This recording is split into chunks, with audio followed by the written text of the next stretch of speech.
2026, and we are coming live to you from the Jewayama studio here at Northridge. My name is Helena Nyeweja. Coming up this afternoon.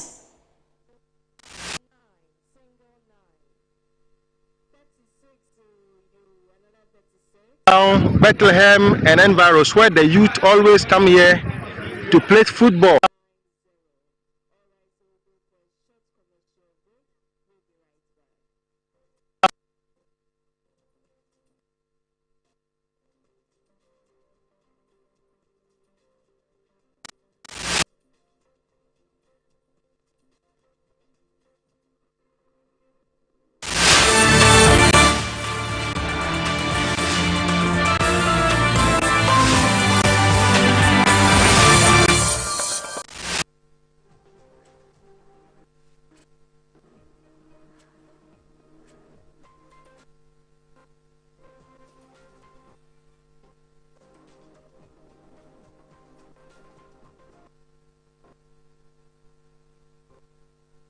Coming up this afternoon, residents of Sibreport electoral area in Ashaman threatened to protest on Friday following what they say is a forced takeover of their recreational space by a private developer.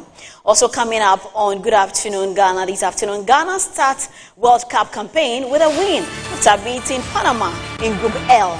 We have some reactions. All of this and more coming up shortly. Please stay with us.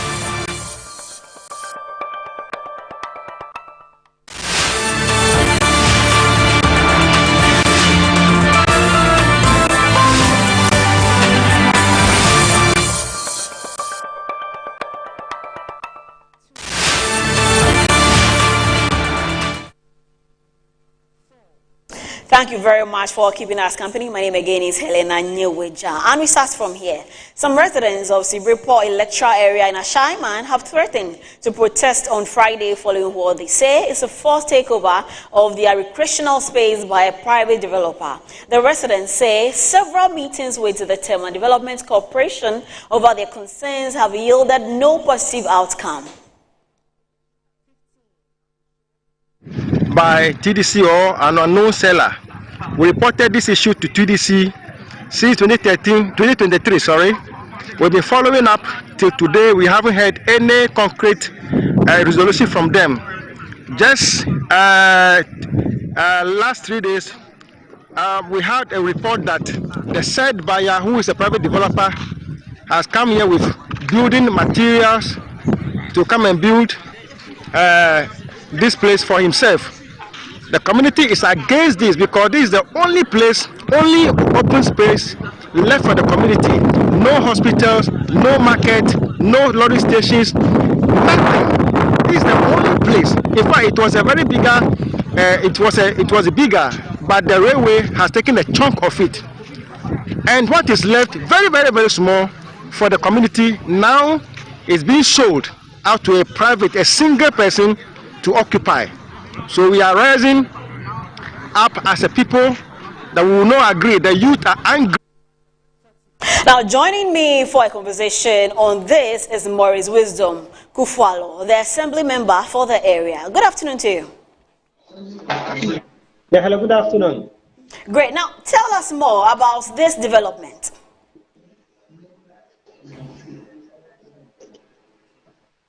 Are you able to hear us?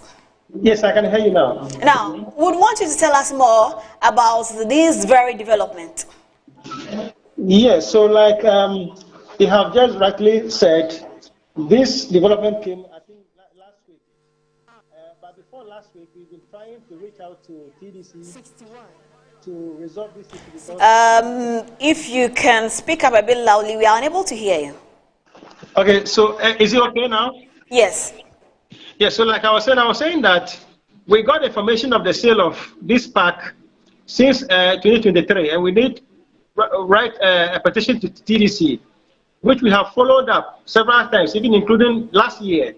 Now, TDC is not able to let us know exactly what their intentions are, except that they have to postpone our meetings every now and then. And so we got information that somebody who bought the land wants to come and develop it. And the youth are agitating. They will not like anybody to take the recreation center from, because that's the only center available for the community. No other place. We don't have a public transport system like a lorry station. We don't have a public school. We don't have a place for public hospital. Nothing. So this is the only place that serves both Sebrepo and then Bethlehem, where school children come there for playtime, sporting activities, and the youth, everything. Churches come there for church rallies. Community goes there for funerals. And so it's the only place that we can protect. We have spoken to TDC time and again that it is not something that the community is allowing them to use, but they won't understand us, and so we are also persisting that we have to take out the place and then use it for what we want to use it for. Great. Now, what is the status of the land? Is it for individual in the community, or is it owned by the state?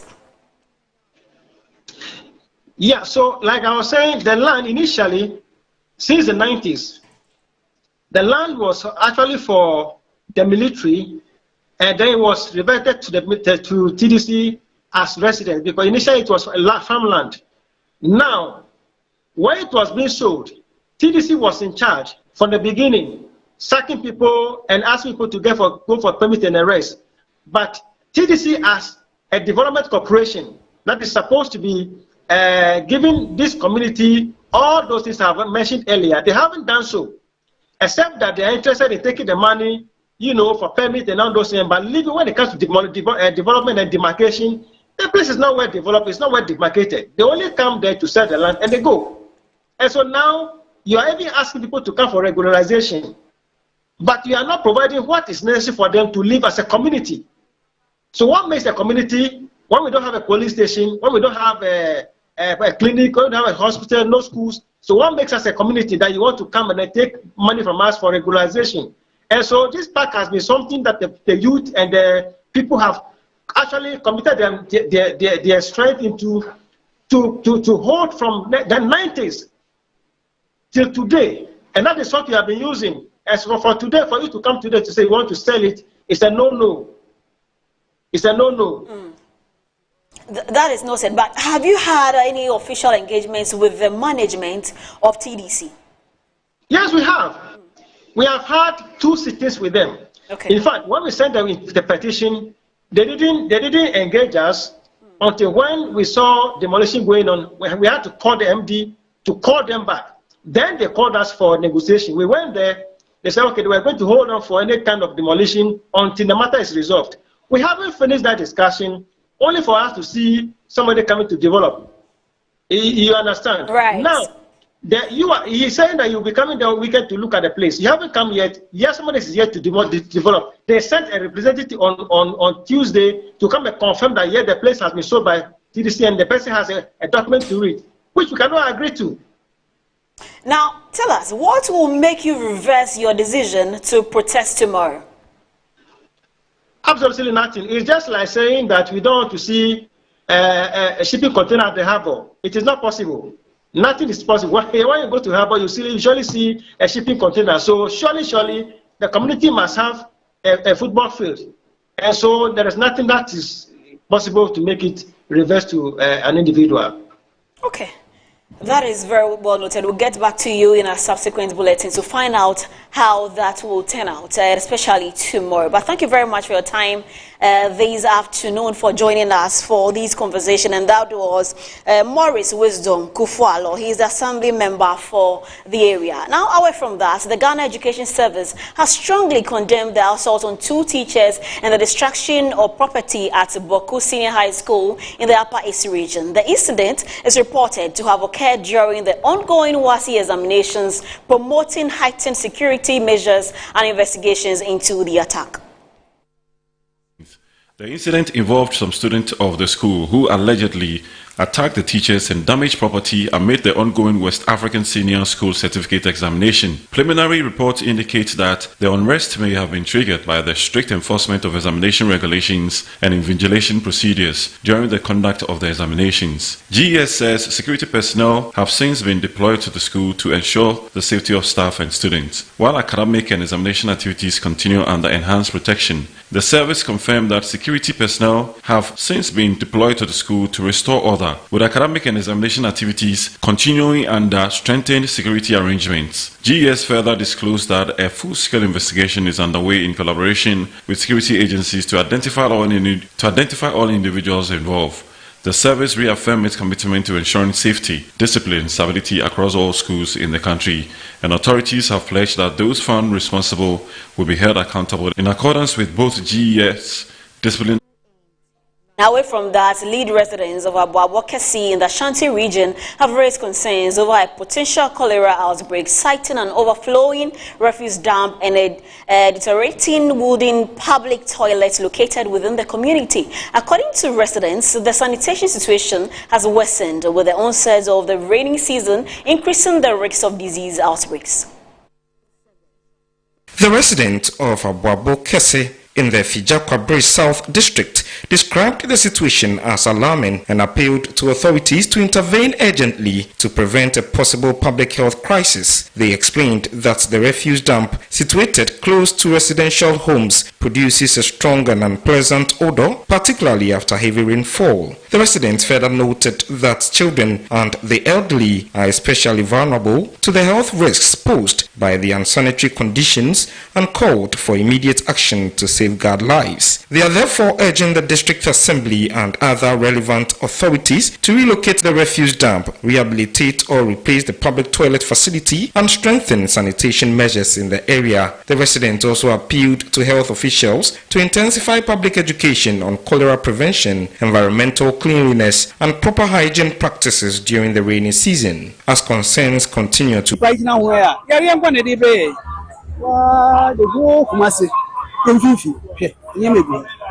home tisem kura ebe yi na njuna moja hwe ene ewie ase won kini ho awon ti ase aso okro mbo ni fo e okro ni higher Sofia station 2 Sofia na agric work bola yi de ene ni kene ka se boy pa na eboa go za anu obi ye adwuma bi so froka e ko bebe nya e fama se we bua na ni paneti na to awie ni bia o so obi asa kwa ali o bola yi ene 3 days Sunday e twem ya no me sa bola na do sisi bola na do sisi mo ka pila na be sa bola na within 3 days na Wednesday e de har masai timante mo hanam amani hunu de yehu bi pa ye e bola yi ye tu wana mo kakara nsu ye tutu mi de bakwa asemle man ko bi sem kakara asawo kan ne se hono no ayema nkotu guo no te kar kwa ni tintim ti bola ye makula no a ombefa ko ye no be 2 days ni ayema be 2 months ya hanam campaign pa ekuye mantemwa no nya asem ketowa.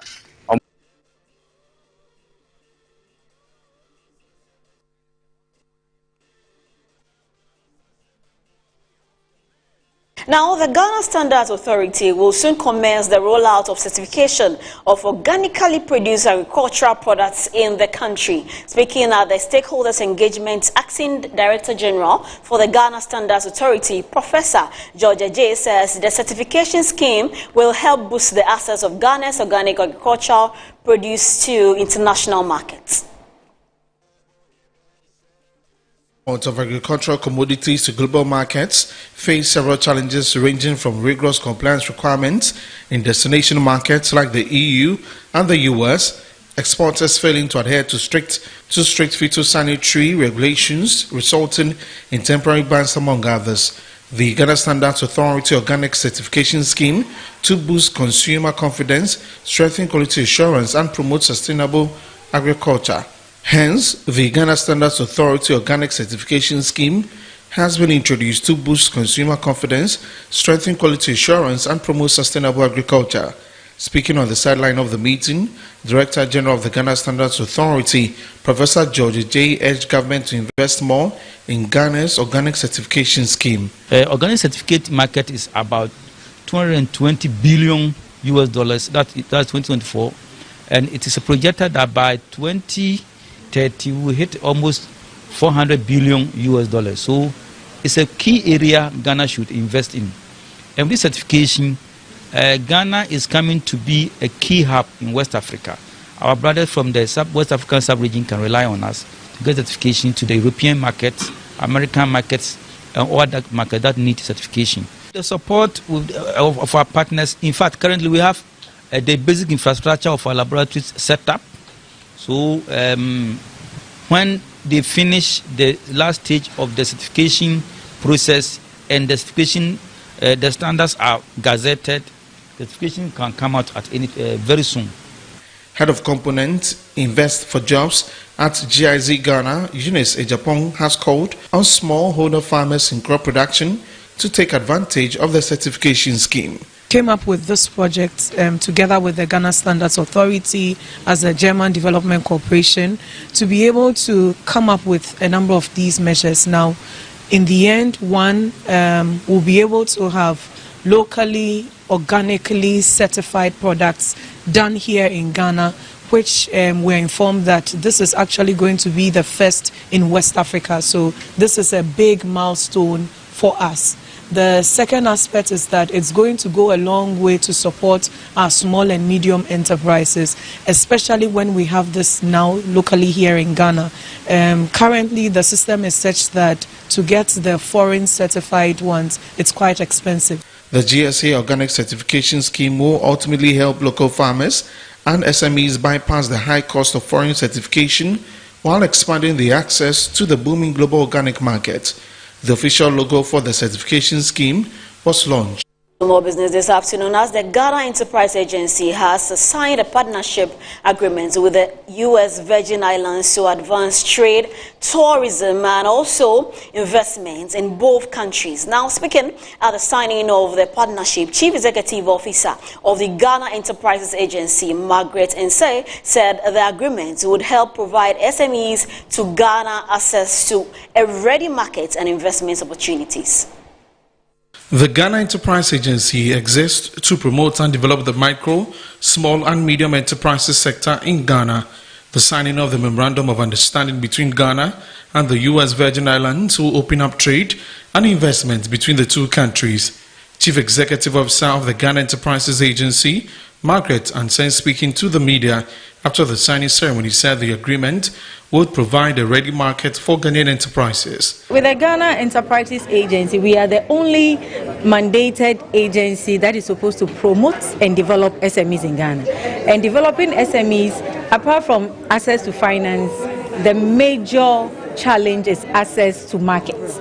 And that is what GEA is leading Ghanaian SMEs to get access to markets. So what we've been to Cincinnati, we've been to Ohio, and now we are doing with the United States Virgin Islands. And theirs is unique because even though they are in the U.S. jurisdiction, their taxes are different. Member of Parliament for Ahweh constituency, Thomas Wolanyo Chekbo, who was present at the ceremony, said partnership would create sustainable jobs for Ghanaians. We have economy now that is thriving, that also need their investment.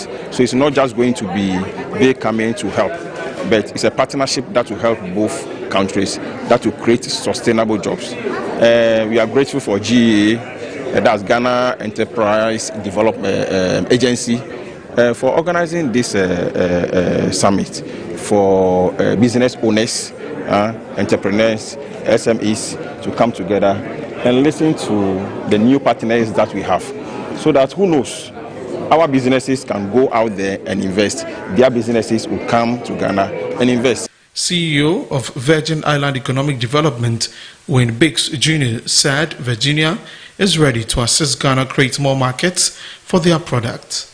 We're going to assist them in reference to creating new markets for their smaller enterprises, and they'll assist us in reference to creating markets here in Ghana also. So we couldn't have done this without them, and this partnership, I think, is going to be a long-lasting partnership. We're here to try to open markets. We have the potential to open markets in reference to the U.S. for a variety of different areas.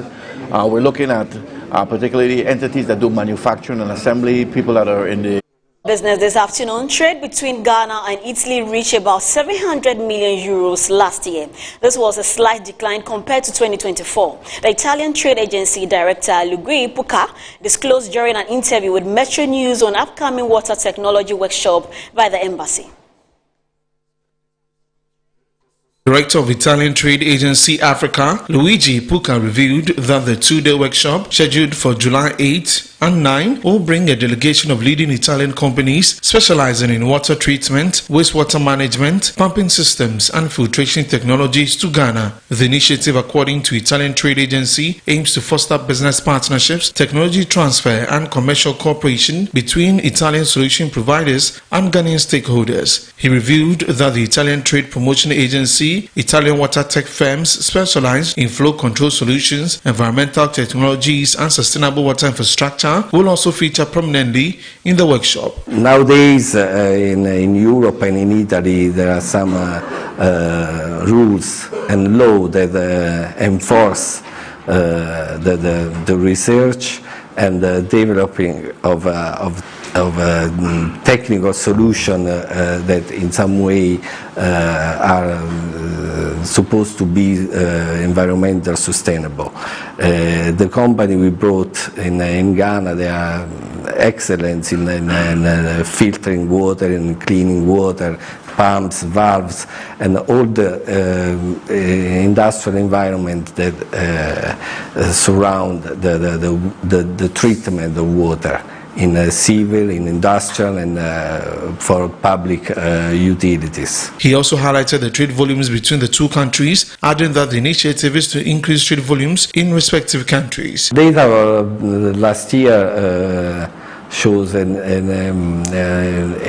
volume of interchange between Ghana and Italy that is around 700 million, with a little decrease compared to the 2024. But the latest data already shows that for this year, in the first quarter, the interchange is growing. So we hope in the future not only to increase the interchange, but we also to balance it between import and export between Ghana and Italy. The program will feature a range of activities designed to foster business partnerships and knowledge exchange, with key highlights such as pre-arranged business-to-business meetings, technical presentations, and workshop sessions led by industry experts. To other matters, as Majority Leader Mahama Ayariga has defended the government's efforts to stabilize the economy, insisting that accountability remains a key priority of the administration. Speaking on the floor of Parliament, Ayariga argued that once economic conditions improve, former Finance Minister Ken Ofori-Atta should be made to account for his stewardship and answer questions regarding allegations surrounding his tenure in office. And we will get there. I believe that in the not too distant future, when the economy has been stabilized, if you are able to get the former Finance Minister Ken Ofori-Atta to come back to Ghana and account for all that he has taken out of the country. Why? You even promised to bring Ken Ofori-Atta to this country. You promised us in this chamber that you will bring Ken Ofori-Atta to Ghana. You promised us. We didn't ask you, but you promised us that you bring Ken Ofori-Atta. Now we are told that he has obtained permanent residency in the United States. A former finance minister running away from his country. And you sit there and you want to complain about a government that is just 1 year and a half in office, fixing the mess of people like that. Mr. Speaker, as for the issue of partisanship in our conversations, I honestly don't think that partisan conversations are the problem in this country. Minority Leader Alexander Penyamakin also weighed in on the debates, criticizing what he described as repeated attacks on former Finance Minister Ken Ofori-Atta on the floor of Parliament. Penyamakin argued that Ofori-Atta was not present to respond to the allegations being made against him and cautioned lawmakers against turning parliamentary proceedings into a platform for personal attacks. That the Majority Leader has made Ken Ofori-Atta his target. Speaker, with respect, my respected senior at the bar, knows that a man must be heard, and that even if all men find a man's hand in a tail, his guilt must be proven. He knows that as a matter of law. You cannot bring Ken Ofori-Atta's name here when the man is not here to defend himself and make serious allegations against him. Mr. Speaker, the majority leader himself is part of the governance of this country. How would he feel if this is said about him when he does not have the right to respond? If you come and say all that Ken Ofori-Atta has taken away, what has he taken away? What has he taken away? He is a human being like you, a citizen like you. He also has children. He has his family. Be fair. Mr. Speaker, the majority leader, Honorable Mahama Yerga, must be fair. It is not his first. He supervised the embarrassment of Ken Ofori-Atta when they brought placards in this chamber by his side. Mr. Speaker, please and please again to the majority leader, if he has no answer to the economy that is struggling, and when we say economy is struggling, we're talking about the jobs that they have failed to create, he should answer those specific questions and stop the blame game and stop making people targets. He is not here to answer. You failed to create jobs. Electricity tariffs have gone up. You promised to reduce tariffs. Agric ministry, nothing is being done for the agric ministry. Farmers are complaining in Boku, in Tamale, in Yendi. So deal with those ones. You are in government. As for Ken Ofori-Atta, if you think that you have all your evidence and you have evidence of anything done, the court is yours. You have removed Tokonu, so you removed all the judges that you think are fair. You have transferred them to wherever you want to take them to. Is that not what you've done? So you have the court, you have control of the court. Go ahead. Who has stopped you? But don't use this parliament to launch an attack on Ken Ofori-Atta. He came to say, if you have any issues with his service, deal with it. Enough. Mr. Speaker, I rest my case. Social story this afternoon, as more than 300 men from Tarkwa and surrounding communities have benefited from a free surgical outreach program organized by the Goldfields Foundation in partnership with the Society of Family Physicians of Ghana. There is more in the following report. The beneficiaries received free screening and surgical treatment for a range of conditions including hernias and lipomas, which many had endured for years due to financial constraints and limited access to specialist healthcare services. The outreach brought together a dedicated team of surgeons, family physicians, doctors, nurses and other healthcare professionals who volunteered their expertise to provide life-changing medical care to residents over several days. The initiative forms part of efforts by the Goldfields Foundation and the Family Physicians of Ghana to improve access to quality healthcare, particularly for vulnerable and underserved communities. Speaking after the exercise, lead surgeon Dr. Beatrice Sam emphasized the importance of early surgical intervention in preventing complications and improving the quality of life of patients. A few months ago, we thought of it. That why not have a free surgical outreach, a mission to serve the people of Tarkwa and Swahili municipality. We sold the idea to Goldfields Ghana Foundation, and they thought it wise. They said, yes, this is a good idea. And so we partnered with them, and here we are. We screened over 300 people from far and wide. We have selected over 67 people, and they are here. We are going to have a surgical outreach from today till Friday. The scope of surgeries going to be done includes a hernia repair, includes excisions, that's for lipomas, for breast lumps and ganglions, and other swellings. Many of the beneficiaries expressed gratitude to the organizers, describing the intervention as a major relief after years of living with untreated conditions that affected their health, mobility, and daily livelihoods. The last 2 weeks in Ameba, so what the file processing now. Yes, I say, we now, we need now, prepare a mammy. They were say, and the memra now, on pretty mammy. And I'm buying so no, who said, or more shaming, Momo ye be up, to make sure one said, Yanko Pond, Momo Shaming, no more ye be now. Bibia ako super paper said that I will be naming out my poem. So, ma'am, they are betting Pamian, F pack be. Me, I have pack Miano. Me tip Pam no Gaya, no. Me can't ya me say, me bass as this to be in Yellow Hospital, Mamundi. 1 million per day.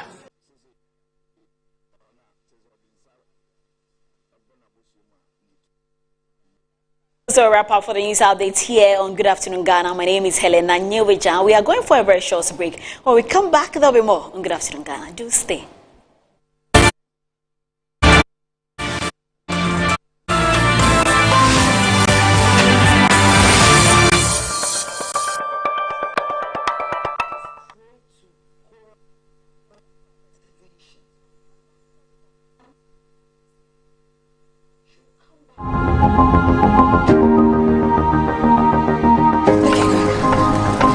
Through every stage of life,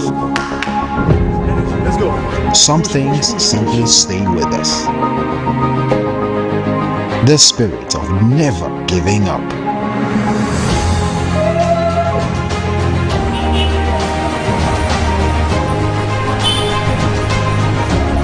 A throwback to a bygone era when love was service.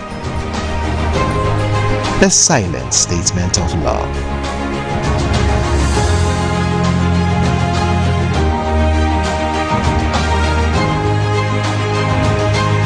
A thoughtful gesture that deepens bonds, balancing work and life.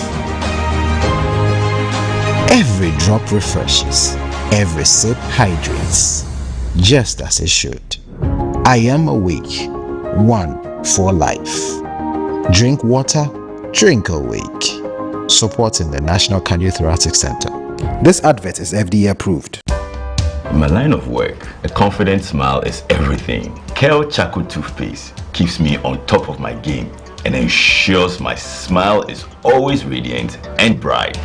With the tiring nature of my job, we spend several hours under the scorching sun. To keep our teeth white and our breath fresh all the time, we use none other than Kel Charcoal Toothpaste. Kel Charcoal Toothpaste. You're on a Kessie and in a kit one. Samayo Kendini, a who be here, Semetra Sapapadia to a mammy man for Kel Charcoal's natural ingredients, and a bomb is so buying, a man is swing, and a sans of Mama Hoto so a will beg you. Kel Charcoal Toothpaste. Choose Kel Charcoal Toothpaste for anti-cavity, whiter teeth, and fresher breath all day. Available in 80 gram and 150 gram. Grab yours today. Kel, happy smile. This advert is FDA approved. As the days come and go, there's always shit. Let colleagues explore all the planetary bodies. Our mission is in Uranus to treat hemorrhoids, anal fistula, anal fissure, anal incontinence, hidradenitis suppurativa, using laser Legasure for pain-free and speedy recovery. On Uranus Street, Accra, is Main Tuber Hospital and Coloproctology Center. Trust Uranus with us and we will delight you. Visit Main Tuber Hospital today or call us on 0244 581 541.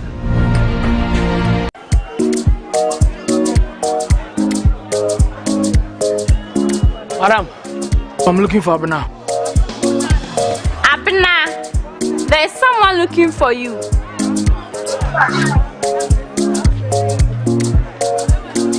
Madam, please, where's Abena? Abena, yes, ma'am. Is this who you are looking for? Madam, please get me up now. Please. Della Fabnabra. Oh, Abner. If it's not Abner rice, I can't eat any other. More.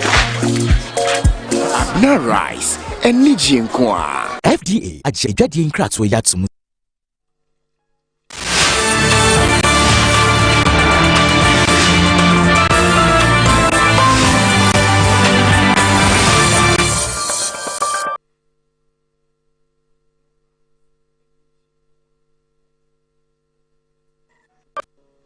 Illegal fishing remains a major global challenge, costing the world economy up to $50 billion annually. It undermines livelihoods, threatens food security, and contributes to declining fish stocks. It is also linked to human rights abuses, including forced labor and unsafe working conditions at sea. The Mombasa Declaration therefore calls on coastal and flag states to enhance the collection and sharing of fisheries data, particularly information on vessel ownership, licensing, and fishing activities. It also supports the implementation of the Global Charter for Fisheries Transparency, which outlines 10 practical, low-cost policy principles that countries can adopt to improve oversight in this sector. Countries backing the initiative include Ghana, Belgium, Cameroon, Chile, the Dominican Republic, France, Gambia, Guinea, Liberia, Panama, Peru, the Republic of Congo,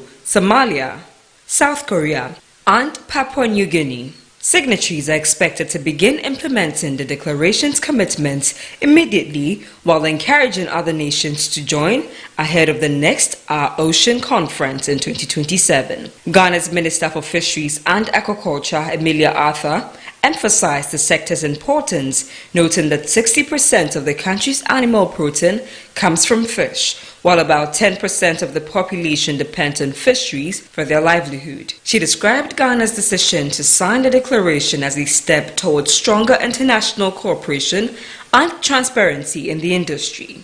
Experts say limited access to reliable fisheries data has allowed illegal practices to persist. The declaration aims to address this by promoting open data systems, improved vessel tracking, and stronger information sharing among countries. The initiative has received backing from global organizations and civil society groups. The Coalition for Fisheries Transparency, which supported the development of the declaration, says the agreement represents a turning point in efforts to make fisheries governance more open and accountable.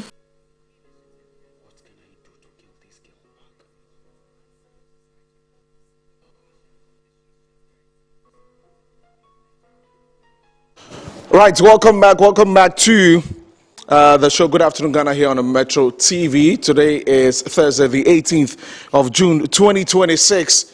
And trust me, for a lot of us, our eyes are sore. A lot of us, our voices are gone. It's all for the Black Stars of Ghana from last night. And we'll get into that conversation later on the show. But we're live on Facebook, Metro TV Ghana, also on DSTV channel 277. My name is Desmond Okreku Danso, and congratulations to all of us, first off. But we're going to begin the conversations on the show. We're looking at a declaration. 15 countries have adopted the Mombasa Declaration on Advanced Fisheries Transparency and combating illegal fishing. Very important conversation we'll be having on the show. And so we would be speaking with Sefa Sassare. He is Environmental Justice, or the manager, West African Regional Manager for Environmental Justice Foundation. We'll hear about this further, what really this is about, and how are we going to make sure that it helps with our fight against illegal fishing. Cephas joins us via Zoom now. Good afternoon, Cephas. Thank you very much for your time here on Good Afternoon, Ghana. Well, good afternoon, and thank you for having me. I see you all clad in your Ghana and excited about yesterday. Definitely, we are all excited. Did you watch the game? Well, I did, and so unfortunately, I'm struggling to keep my eyes closed because it was 2 a.m. here. So. Well, same here, but I mean, we've got to do the job, so we are here. Exactly. Let's talk about. I just need you to help us understand first off what illegal fishing is really. So, thank you for that. And just to sum it up, illegal fishing is when vessels come into territorial waters of other country and fish without authorization. Okay. And fish with unapproved fishing gear. And also commit other labor-related offenses. And this is what we would consider as illegal fishing. Okay, and that's something that Ghana has been fighting against. So if you could just give us some history on that. So yes, Ghana has been trying hard to address the issue of illegal fishing in its waters, and we've experienced a number of sanctions from the European Union, and we currently have a yellow card from the European Union as a result of us being identified as a non-cooperating state in the fight against illegal fishing. And over the years, a lot of measures have been put in place by Ghana, including trying to revise its law, amending the law, and also signing on to international treaties that ensure that there's openness in kind of ocean governance that we practice. But as we speak, Ghana is really accelerating of taking that a notch further with the recent passage of the new Fisheries and Aquaculture Act. And in that act, you will see clear clauses on transparency that indicates Ghana's willingness and also Ghana's political commitment to addressing illegal fishing in our waters. Yeah. Right. And from your organization's perspective, right, why has it become very difficult? What's the challenge? Because now you've helped us understand what illegal fishing is and how we've been trying to fight it. But what really has been the main challenges stopping us from fully addressing the issue? So key on that has always been the political will to do what is right, to enforce the law. When it's one thing writing certain things in your law, and it's another thing beyond the writing, ensuring that it's enforced. So, and that's been the challenge over the years in addressing illegal fishing, and also the lack of the capacity to really do the enforcement in itself, and also police our waters. It's an expensive business to really man our territorial waters, and so oftentimes there is a competing interest for resources, financial resources. Where should we put this money? Should we spend it on fisheries, or should we spend it on health or education? And so these are things that have been mitigating against Ghana's push or attempt to address illegal fishing, and it's brought us here. But like I said earlier, we've seen that strong political will now to do this, even before the Mombasa Declaration was signed by Ghana. Ghana had already started implementing transparency principles in its waters. Last year, we had the minister suspend the licenses of some fishing vessels because they were doing the wrong thing in our waters. So we've come to a point where there is strong show and commitment to political will, and just beyond the show, walking the talk. And so I think now we're at a precipice where we can really push this and ensure that our oceans remain sustainable for us and generations coming after us.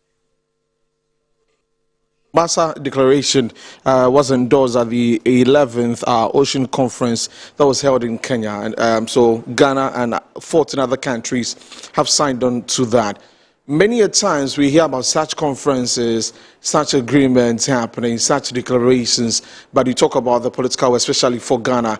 Now, across board, how different is the commitment to this issue, especially with this declaration? How different is that from others? Is this something we can see proper commitment to address the issue at hand? Yes, thank you. And before I go on that, I think now we have 16 countries signing on to the Mombasa Declaration. Last night, South Korea signed on to the declaration. So we have 16 now. And so that tells you the momentum that this is gaining.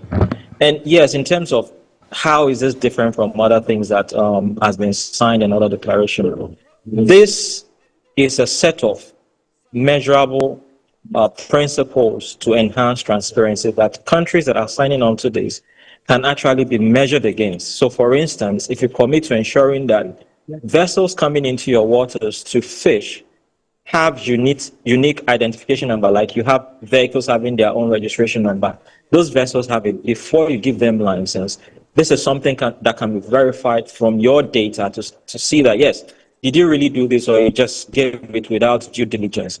If you also commit to saying, okay, we are going to make sure that before you get a license, the beneficial owner of the vessel needs to be listed so that when atrocities are committed at sea, we can really punish the real owner and not people fronting for the company. So these are a set of very measurable 10 principles that comes at low to no cost to the country to do. So countries really do not have an excuse to say, we don't have the financial muscles to get this done. A lot of it are already enshrined in our law. So what is needed is that political will that has been shown to sign the Mombasa Declaration. Now it gives civil society and other actors within the fisheries to now come and ask for accountability to say, okay, you committed to this and you gave a timeline that by the next ocean conference, you will have done this. Where are you? And why haven't you done it?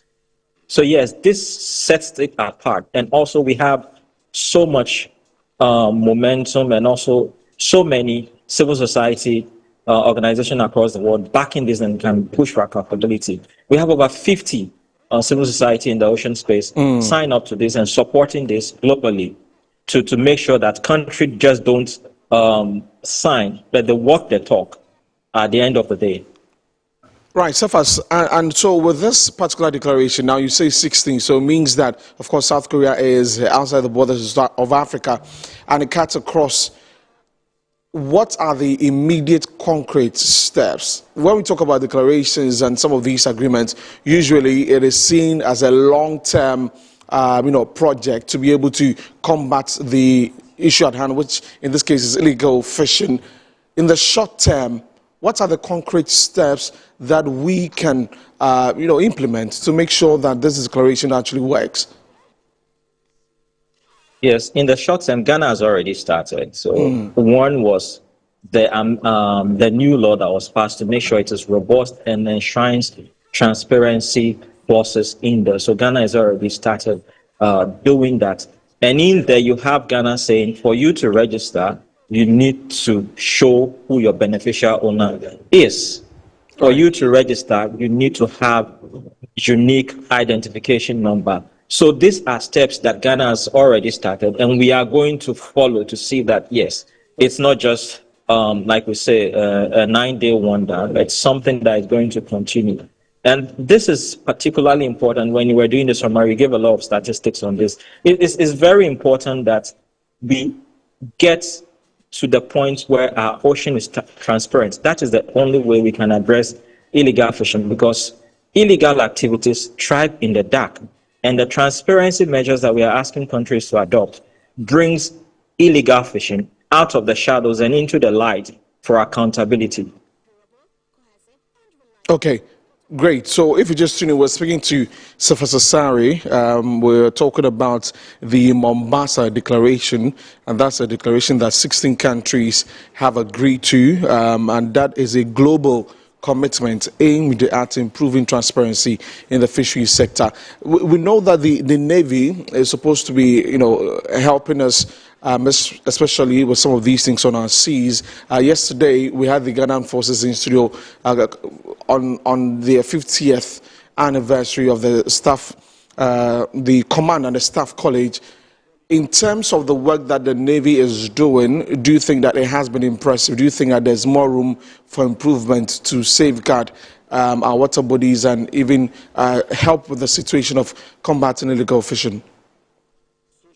Yes, I always say a system is never 100%. So there's always room for improvement. Very significantly, the work that the Ghana Navy has been doing is improved. And I'm saying that because we've worked with them directly to the last act from the minister where she suspended license from this vessels were a collaboration between them and the Navy and CSOs, who provided intelligence as well to follow through.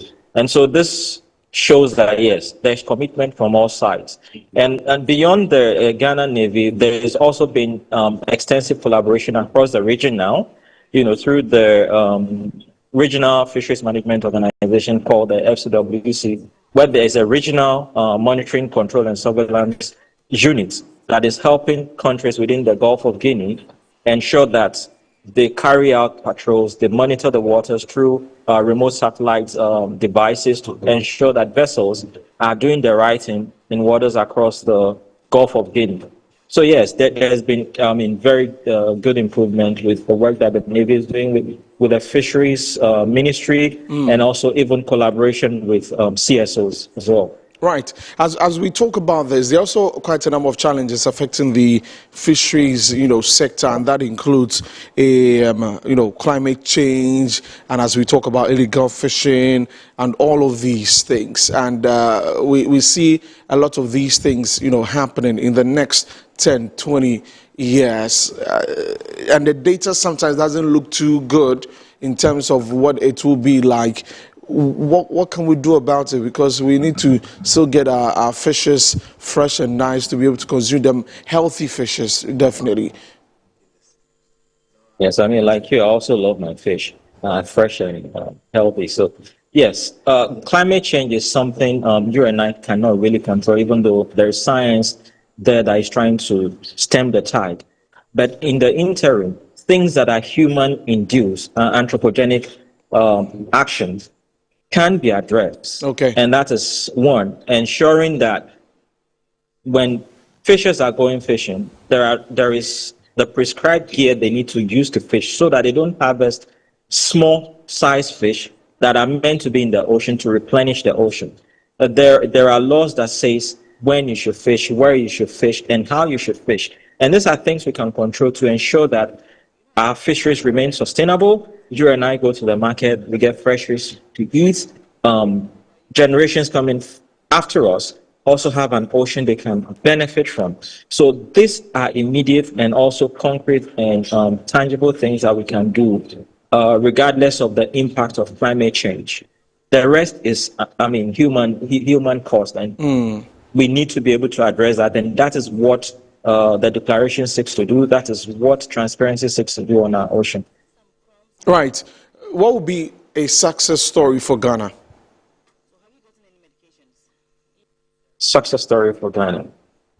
If I'm going to measure Ghana's success story in the next, say, maybe 5 years, one, I want to see Ghana fully committed to the 10 principles, and we are able to verify those.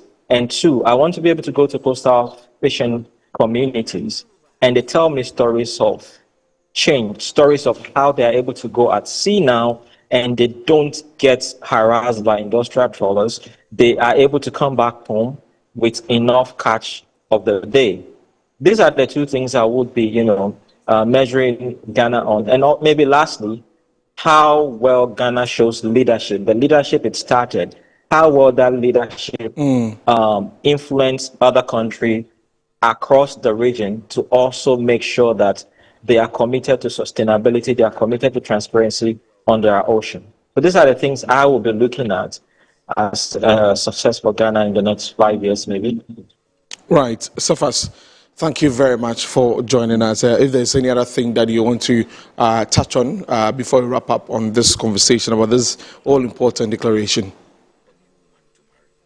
Yeah, thank you for having me. And then if I'm to say anything, I'm going to say that ensuring transparency on our ocean is not just a government-led thing, it's not a CSO-led thing, but you, the media, have an integral role to play to hold power holders to account and say, you committed to this, where are we? And together we can both achieve a sustainable, legal, and ethical fisheries for Ghana and across the world. Right. Safas Asare, thank you so much.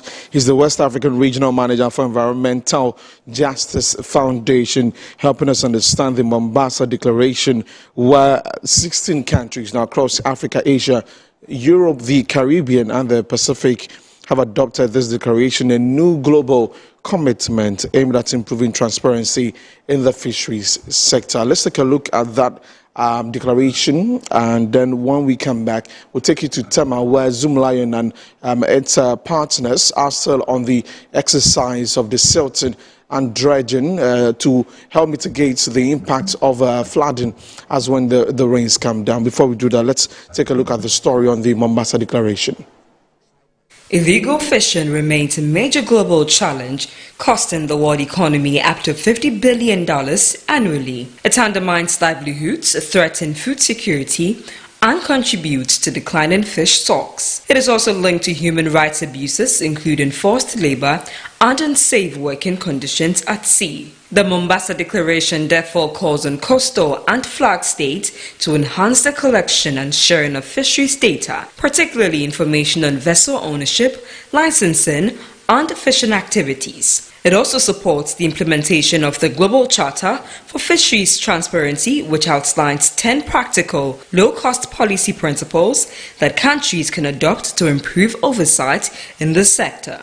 Countries backing the initiative include Ghana, Belgium, Cameroon, Chile, the Dominican Republic, France, Gambia, Guinea, Liberia, Panama, Peru, the Republic of Congo, Somalia, South Korea, and Papua New Guinea. Signatories are expected to begin implementing the declaration's commitments immediately, while encouraging other nations to join ahead of the next Our Ocean Conference in 2027. Ghana's Minister for Fisheries and Aquaculture, Emilia Arthur, emphasized the sector's importance, noting that 60% of the country's animal protein comes from fish, while about 10% of the population depends on fisheries for their livelihood. She described Ghana's decision to sign the declaration as a step towards stronger international cooperation and transparency in the industry. Experts say limited access to reliable fisheries data has allowed illegal practices to persist. The declaration aims to address this by promoting open data systems, improved vessel tracking, and stronger information sharing among countries. The initiative has received backing from global organizations and civil society groups. The Coalition for Fisheries Transparency, which supported the development of the declaration, says the agreement represents a turning point in efforts to make fisheries governance more open and accountable. Illegal fishing remains a major global challenge, costing the world economy up.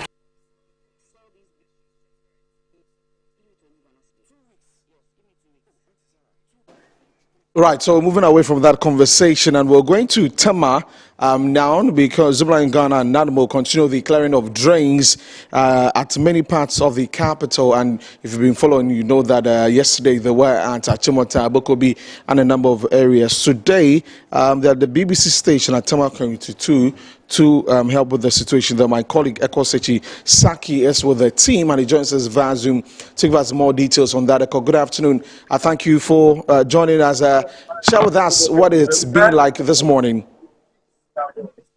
Yeah, good afternoon, Desmond Okefidante. So currently this cleaning exercise forms part of the Zoomlion Ghana and NADMO collaboration, which is dubbed No Do No Do campaign, which is to ensure that our drains are distilled and the drains are very clean.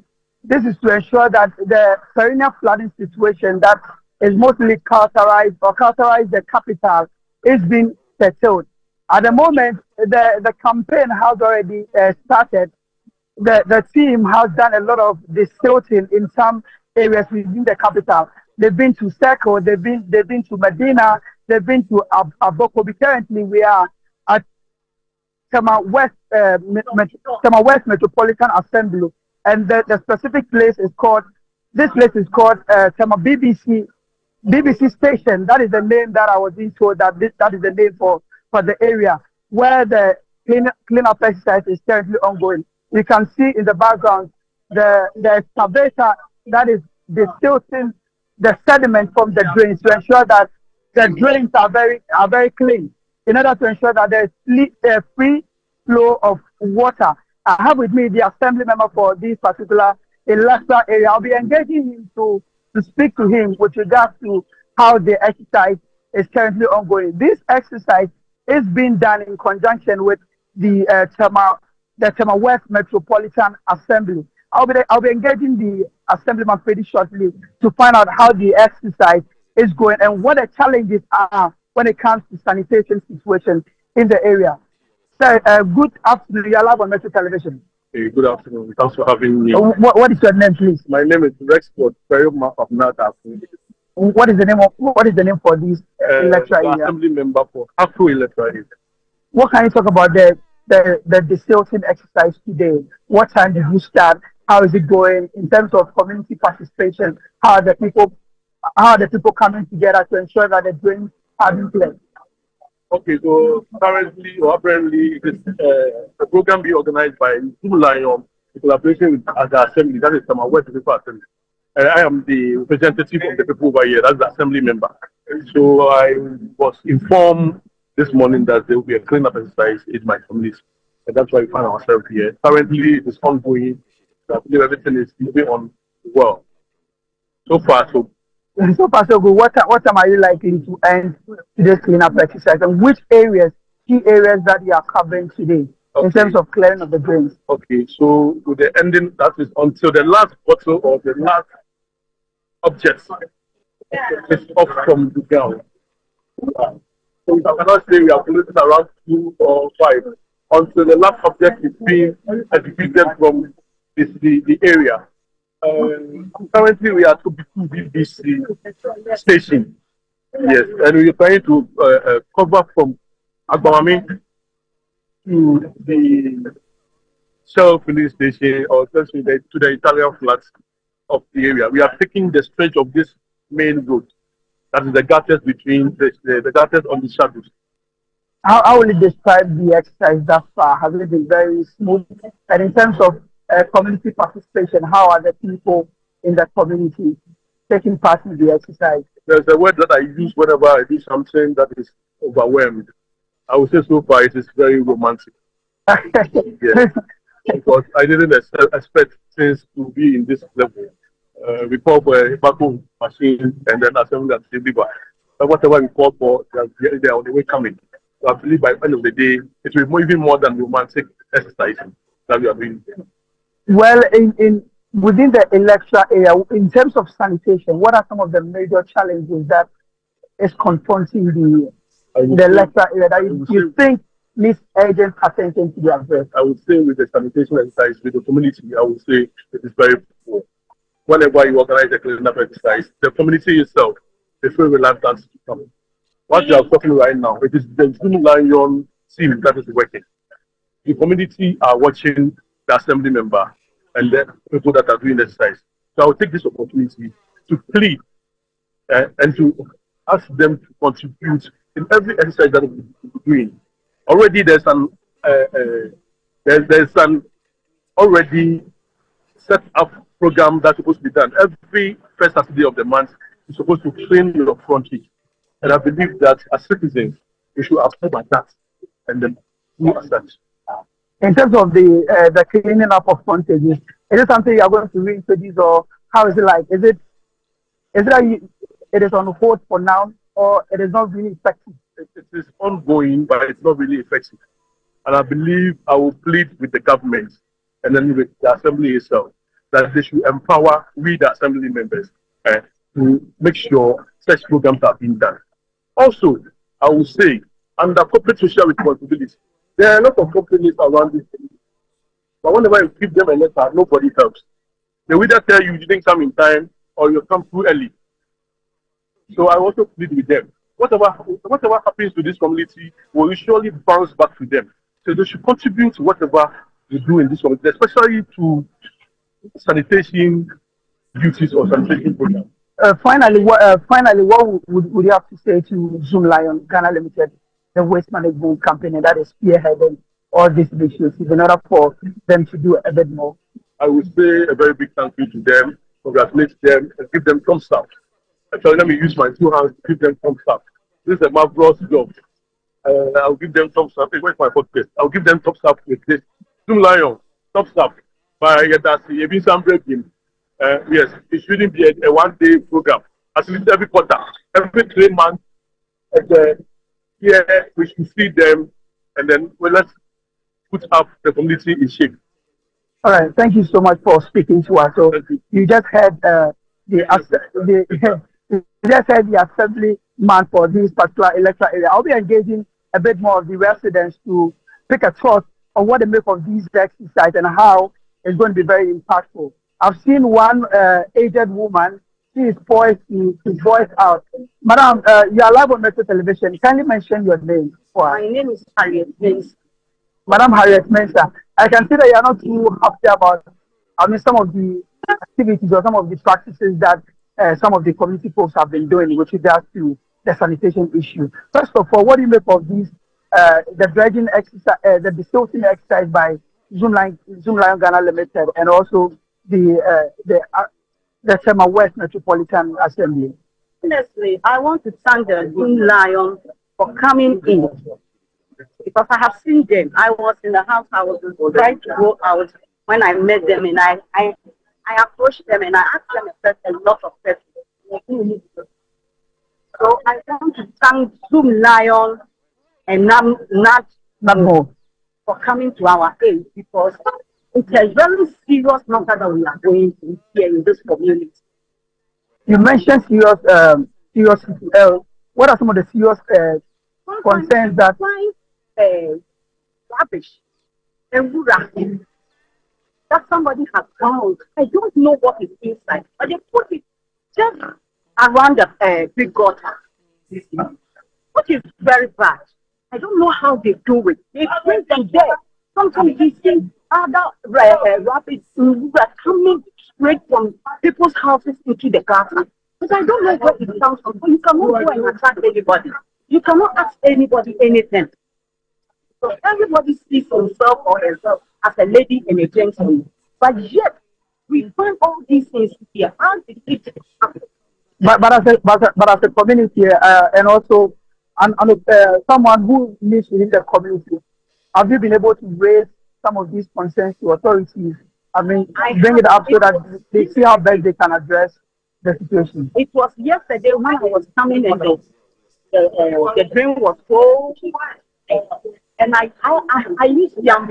I don't have cash flow. So I was shocked and said, who has cash flow so that I can take this picture and send it to any of these authorities that I know very well. And I know your area. These are the people that I want to send it to. And I couldn't care.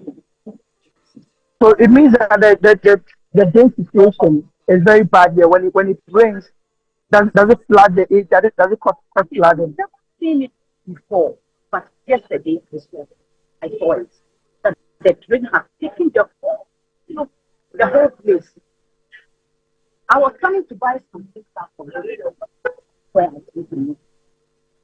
Finally, as a resident, how do you think some of these challenges can be well addressed to ensure that the sanitation system in the area is well improved, to ensure that you people live with much food?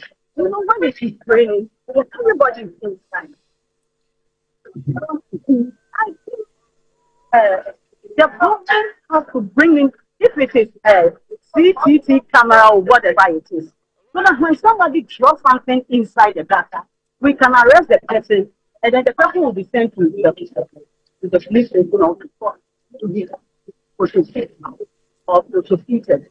It's very bad. When I saw it, I wasn't happy at all. Because I grew up here. I was born here. I grew up here. I've never seen such things. But now it is going on.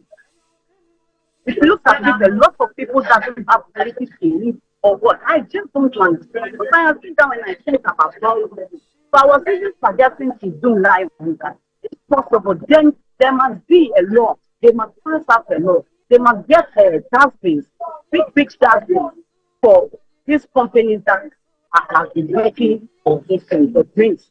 So that in case of anything, if somebody takes any drink, he will put it into the dustbin, and then the people, when they come around, they will also put it into the dustbin. But it shouldn't be people who live around and then the person after everything will come and put the rubbish inside that dustbin. So that they will take care. If the government will take over and they warn them, I think things will change. All right, thank you so much, Madam, for speaking to us. So you just heard a resident who is voicing out some concerns. Thank you. Who is voicing out some concerns with regard to how some of the residents have been improperly disposing their domestic waste into the drain, which is often causing a lot of chokes within the drain. For her, she's calling for strict enforcement of the sanitation law to ensure that some of these excesses can be addressed. In fact, I've been engaging a number of the residents, and it appears that the concerns run through where a lot of them have been raising concerns about how people dispose of their domestic waste into the drains, and how some of them have been throwing all sort of things that are not supposed to be thrown into the drains. So they are calling for strict enforcement. They are calling for strict enforcement to ensure that the sanitation situation in this area is improved. This is not the ending of this particular no-notice campaign. The team will be going to other places to ensure that the drains in those areas are being well cleared. For now, this is what I can tell you. This is what I can report. You can. Dates today. So my colleague Eko Sechisaki, they're reporting from Tema Community 2 BBC station. I know that very well. And it's the exercise by Zoom Lion, NADMO, and the assembly there. The Silting Guards is making sure that all choke drinks are desilted to make way for free flow of water when the rain is coming, to prevent the story and all. The flooding situation and all of that. So very, very important one there. Thank you very much, Eko Sechisaki and Zoom Lion Gun Unlimited, NADMO, Dredge Masters, FEDEMS, and all those who are doing this for all of us. Right. So we're going to get into the sports conversation about the FIFA World Cup yesterday. Black Stars of Ghana opened the accounts at the tournament with a win over Panama, and it had to be left to the death of the game, the very last minute of the game, and we put the ball in the net. Up next, we're doing sports.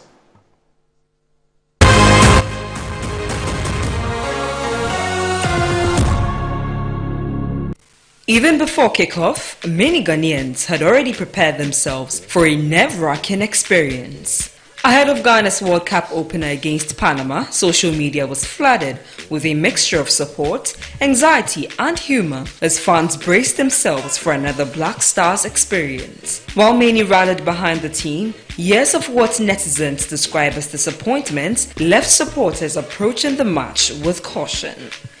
Memes and jokes dominated online conversations, with some users humorously suggesting that although they were fully behind the national team, they expected some disappointment in an anxious match experience. Popular social media personalities and ordinary fans alike joined the conversation, turning the fixture into a nationwide online event long before the players took to the pitch. Even with all the doubts, we experienced patriotism at its peak. People dressed in their jerseys, the music people played in their shops, the live match updates on social media, and the promotion of the Ghanaian culture across the global stage was one for the books. The anticipation eventually gave way to celebration as Ghana secured a 1-0 victory over Panama through a last-minute goal by Calabi Ntwi. The late goal sparked jubilation online, with many fans returning to social media to celebrate a result that few believed would come so late in the game.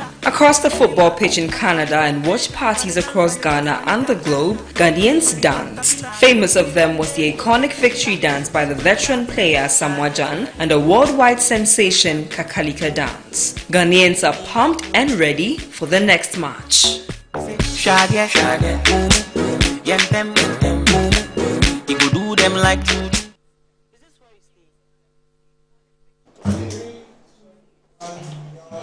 Right, so that's the excitement. Yesterday at the Exilo Deluxe Show apartment at Chado, that's what brought you the live coverage of the FIFA World Cup. And of course, I was jumping and everything. My head is just spinning this morning. but the work has to goal. We're going on to Zoom, so we've seen the reaction from several Ghanaians, right, in Ghana, but also in the diaspora, there's massive support. That we're going to New York in the United States. Ibrahim Zebula is there to share with us the excitement in New York yesterday, and also we'll get to the UK, Bradford, where Cal Dovi is also situated. But let's begin with Ibrahim. Ibrahim, thank you very much for your time here.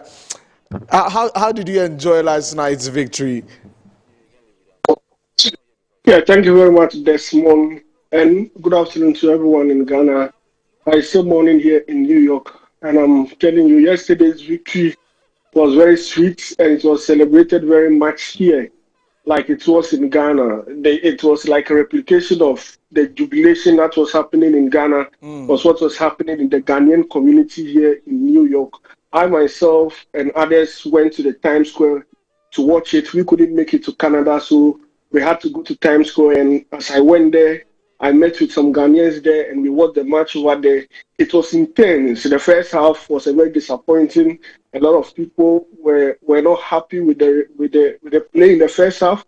But in the second half, you could see that the team grew into the game, and people expected that Ghana at least will get a win over Panama in this game. And when that goal came in the 95th minute of the game, I can tell you the jubilations were something which I can tell you is indescribable, the emotions and all that. Because, you know, if you go to Times Square, for instance, mostly all the nations who are participating, you will see someone from a nation participating around. And we have some Panamanian who are also around watching the game with us. Okay. So it was more like a competition also on the ground there. And so winning the game was very sweet, and the jubilations yesterday at the Times Square among the Ghanaian community, and also at some Ghanaian pubs in New York, in Bronx, in Queens, it was amazing. During the night when I was coming home, you easily find every Ghanaian in their Ghanaian paraphernalia, in their jerseys, in their Ghanaian colors, and I think a lot of Ghanaians in New York, and even Africans were supporting Ghanaians, were rooting for Ghana to win the game. And the win was very amazing. Right. So the Black Stars will come back to the U.S. to continue with the other games, especially against England. And, of course, we have Croatia coming up. You talked about the first half and it not looking too good. We're all sitting on tenterhooks and trying to see what would happen. As you spoke to those who were around to watch the game, are they positive that the team will do some good performance or put up a good performance against England and Croatia? Yeah, they are hoping that the performance in the second half is going to only grow and become better in the game against England. And I'm telling you that before the game, the excitement and probably the expectations from the team to perform were not that much because of previous performances of the Black Stars. But after the game yesterday, I can tell you that the demand for the ticket for the England game in Boston has risen very high. A lot of Ghanaians here are asking, how can I get the tickets? How can I get the tickets? The ticket is very expensive online. Those who can afford are trying to see if they can buy it. And I can also say that some are also waiting for the government support here in New York. They've heard that the government is giving out tickets, and they are hoping that where communication will come on how they can also access those tickets that are being given out by the government to the diasporans. And so the demand for the tickets here has become very, very high because of the win against Panama. And so a lot of people are expected that they are going to travel to Boston. The Ghanaians in Boston are also waiting for the Black Stars. The Black Stars are going to arrive in Boston today, and I can tell you that their hotel at the moment, the Ghanaians are already trooping to their hotel to welcome them back from Canada after the amazing victory yesterday. And the Ghanaian community also, they are also waiting for the tickets of government. So the information that I will probably have to give out is that if the government is listening, the Ghanaians over here are waiting for a proper communication on the process that they have to go through to get a ticket for the game against England, because a lot of people are hoping to make that game and watch that game because of the victory that we had against Panama. Right, Ibrahim, hold on. We're moving or crossing over to the UK, and that's a place where definitely they're keenly following what's happening with the Black Stars. In fact, they played earlier. England played earlier against Croatia, won by 4-2 before our game. And Cal Dovis in Bradford. Cal, good afternoon. Thank you very much for your time here on Good Afternoon Ghana. Tell me about the excitement in Bradford, especially knowing that we're going to play England next. How's the atmosphere? Share with us. Good afternoon, Dusty, and good afternoon to all Ghanaians. I mean, the Ghana World Cup match has been of high interest to us in the UK as well. I can say that Bradford has actually really taken much more interest in this game. So prior to the start of the game, we actually put ourselves together, met at the city centre to actually do our regular normal jama, and everybody loved it. And knowing that, I mean, just after England game is our game, we actually came together with England's fans to actually play together to play the jama and all that together. Then after that, I mean, England went into their main hall to actually watch it. We also did our watch party at IQ at Wright Hall with loads of Ghanaians there. And it was actually very, very quiet, fun, and exciting seeing how Ghanaians actually came together to celebrate. Although, I mean, at the start of it, the first half, most people were ranting, most people were angry, most people were actually expecting more from the Black Stars. When that goal came in, trust me, the whole room was filled with dance, with jubilation, and everybody was actually very much excited, and it's something that we actually very, very excited about. Right, for the English nationals that you watched the game with, as you spoke to them, what did they say to you? Did they say they're going to beat us, or you thought that we'll show them Pepe? I mean, so looking at the game, right, they were much more, because looking at how they won 4-2 and how they played and looking at how we played. Initially, I think during the first half, they were very much confident that they were going to beat us. But after they saw the little play that we did during the second half, I think they were a bit much more skeptical. And I remember I had one person say, "Oh my God, I mean, these people really played well. Maybe we will be hoping for a draw." I mean, I had an English person say maybe they'll be hoping for a draw. That actually gave me much more confidence that yes, we are going to be a big threat to England. Right. So after this, the game against England, what's the plan? Are you going to set up, at a place? What's it going to be like? So on the 23rd. So as we said, England has won their first game. Ghana, we've actually won our first game as well. The biggest game and the biggest game is actually on the one on the 23rd, and the stage is set. So we have a very big watch party at Darley Street Market, one of the biggest market space in the city center. So all Ghanaians and all English people would actually come together. But before then, we want them to experience our culture. So what we are doing is we have a cultural festival where we would actually let them experience our jama. They would experience how we eat, the things we eat, what we wear, the costumes that we wear, experience real Ghanaian culture. Then we all watch the football together. And we hope that Ghana will win that match. And because, I mean, yesterday, it gave us a feel that they really love our jama. So regardless of whatever, if we beat them, we actually console them with our jama. Right. So what's your prediction? Would beat England?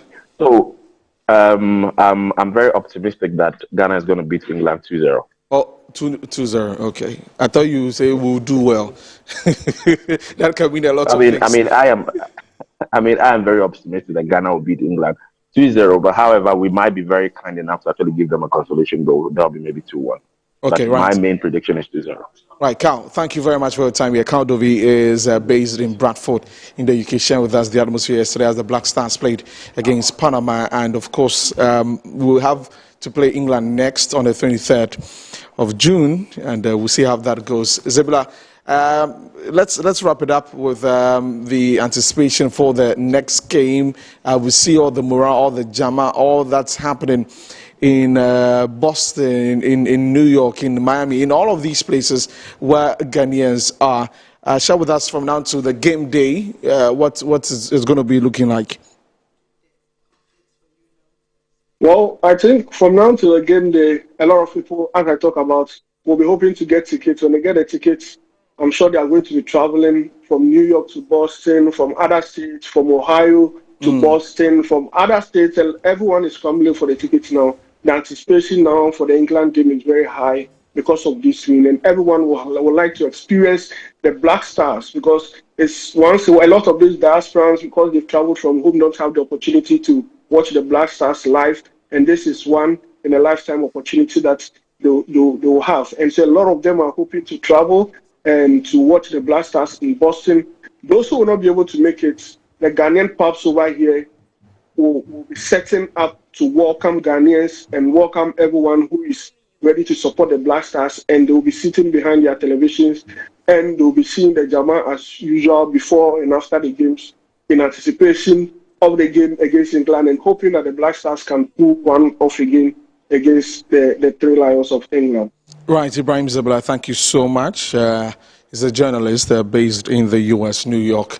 Shared with us the atmosphere yesterday as the Black Stars won. I can describe to you what it felt like at Chado yesterday. It was amazing. You know, when Ghanaians say that, Black Stars they break our hearts and all that, you should see the number of people repping jerseys. In fact, at 1 a.m. when the game ended, it was almost like a party on social media where you've seen a lot of Ghanaians gather to watch the game, and that's how much we love our football here. So from New York in the US to Bradford in the UK, we're back here at Northridge in Accra. Our next conversation will be about a gentleman who wants to contest for an executive position for the National Democratic Congress, a national executive position. And so we'll get to talk about that. He's here. We'll talk about the Black Stars a bit, and then we'll get into all the other conversations. So stay with us. This is Good Afternoon. Anthony Nukmenu is my guest. Stay with us.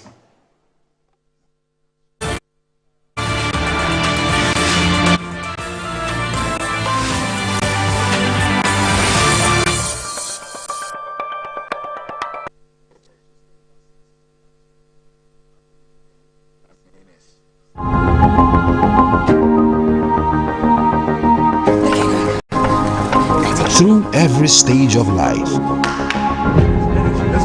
some things simply stay with us. The spirit of never giving up.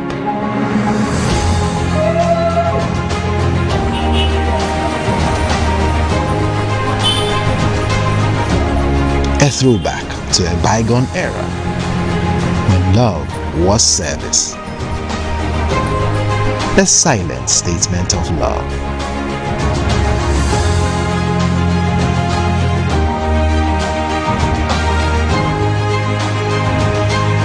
A thoughtful gesture that deepens bonds, balancing work and life. Every drop refreshes, every sip hydrates, just as it should. I am awake, one for life. Drink water, drink awake. Supporting the National Cardiothoracic Center. This advert is FDA approved.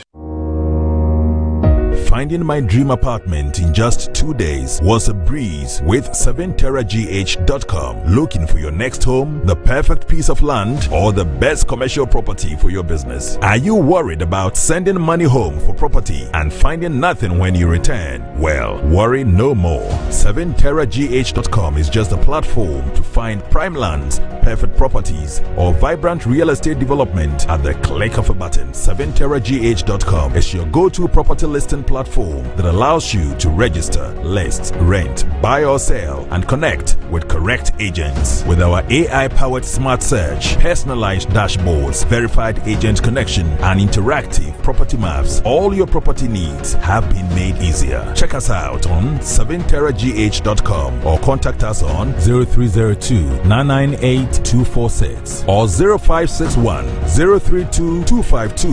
7terragh.com, powered by MNC Properties.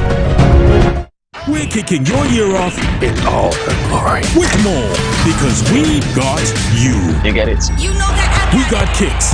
We got scores. We got action. We got roars.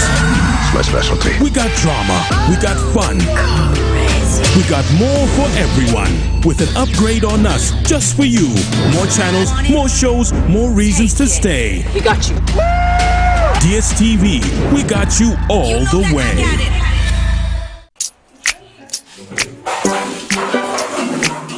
Today's class is going to be an exciting one. Now, who can share an unforgettable moment in their life? Okay, Asempa. I'd like to talk about my first time. It was her natural look, complemented by her favorite green silky apparel that caught my attention. I have to say, she automatically possessed me with her smile, which exposed her beautiful white teeth. That's not all. Her enduring signature perfume could be smelled from afar. Madam, why do you look so surprised? My first time with her was special and irresistible.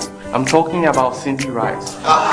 Cindy Rice can be found in selected supermarkets nationwide. Cindy Rice, sweet aroma, great taste. This advert is FDA approved.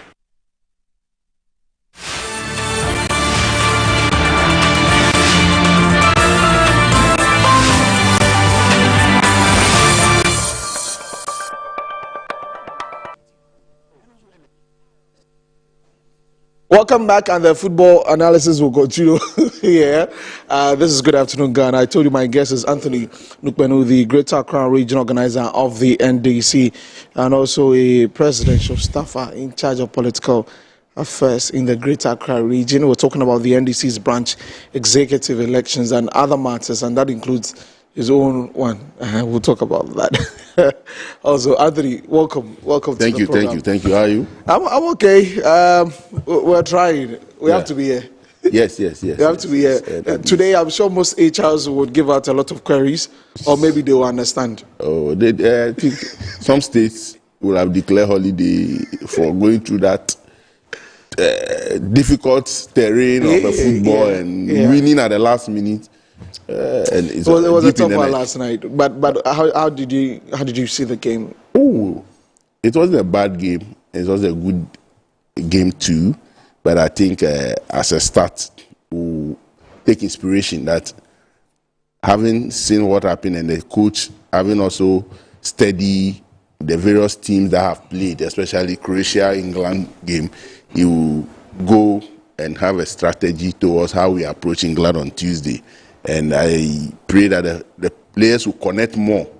The team is not a bad team, but it's just that we don't have any key player that has the name, the stature.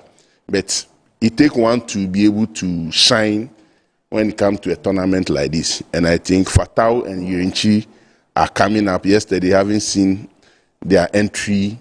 They really showed some zeal that will give the team that edge. So we pray that these 2-3 days in their training camp, they will bring in some kind of innovation to be able to connect into the tournament. And Ghanaians are praying feverishly. You know, we love praying. Yeah. We love praying. We put everything in the hands of the Almighty, and that is key. And technical team and the coach and everybody there should put aside their nuances of politicking. You know, the GFA politicking has affected our football and have brought us this far. They should put it aside. My player must be featured. Those things, no, if the player is not fit, put him or her aside. Those who can make the game in the first 45 minutes, that is where they nearly broke our heart yesterday. So I wish them well. All I prayed for yesterday was a 3-point, and we got it. However, the 3 points will come, I don't care. How it came, good. Tuesday, they should give us 3 points. The vice president was trending yesterday. Yes. The few seconds of shots of her, dancing when the goal. You had chances and you couldn't connect, and the people took advantage and look at to the point that your goalkeeper have to. He got because of saving deadly strikes from your opponent. Panama is not a team, but I think yesterday they really brought in energy. I heard some people say it was a strategy to get them tired. Please, that kind of football, let's put in our best and make the game. Let's go right from the get-go, right? Nobody will get tired. Everybody. So we wish them well, Ghanaians. Let's continue supporting. Let's continue putting the zeal. We will make a mark. At least to the semi-finals, I'm very expectant. Okay, right. And our coverage of the World Cup continues. Right after Good Afternoon Ghana, the team will sit down. The next game. It's England. South Africa versus Czechia. For that one. And so today, my name is Jakub Novak. Another against. Yes, today. Jakub Novak. That's my name today, as I'm supporting Czech Republic. They are friends. I had a friend who went to Czech Republic, and so I know them. So yeah. So take note of the name. Anthony, how's governance going? Governance is solid. I think